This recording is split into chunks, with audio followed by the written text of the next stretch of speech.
America और Iran के दरमियान बढ़ती हुई कशीदगी ने पूरी दुनिया की तवज्जो अपनी तरफ खींच ली है। मगर पाकिस्तान में एक ही सवाल बार बार पूछा जा रहा है, क्या इस बार भी आलमी हालात का असर आखिरकार पेट्रोल की कीमत पर ही पड़ेगा? पाकिस्तान विच एक गल बड़ी मशहूर है, जे किथे मच्छर भी मर जावे ना ते सोशल मीडिया ते फौरन मजाक शुरू हो जाता है, लो जी हुण ते पेट्रोल महंगा हो जाना है।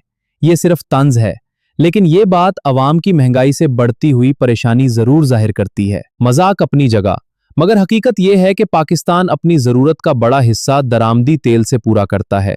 इसीलिए जब आलमी मंडी में खाम तेल महंगा होता है या कशीदगी बढ़ती है, तो इसके असरात मकामी मईशत पर भी जाहिर होने लगते हैं।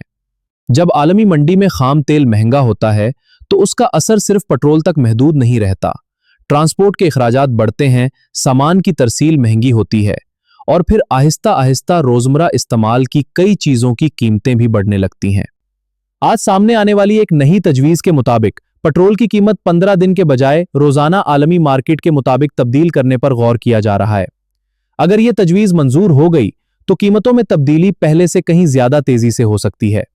माहरीन का कहना है, अगर यह नया निजाम नाफिज हो गया तो आलमी मार्केट में तेल सस्ता होने की सूरत में अवाम को रिलीफ जल्द मिल सकता है, लेकिन अगर कीमतें बढ़ें तो उनका असर भी पहले के मुकाबले में ज्यादा तेजी से सामने आ सकता है। अब देखना यह है कि हुकूमत इस तजवीज पर हतमी फैसला कब करती है।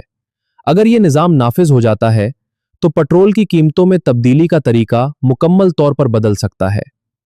आपकी राय में क्या यह फैसला अवाम के हक में होगा? अगर आपको हमारी ये वीडियो पसंद आई हो तो अभी फॉलो करें, उसके बाद एक लाइक जरूर करें और अपने दोस्तों के साथ शेयर करना ना भूलें।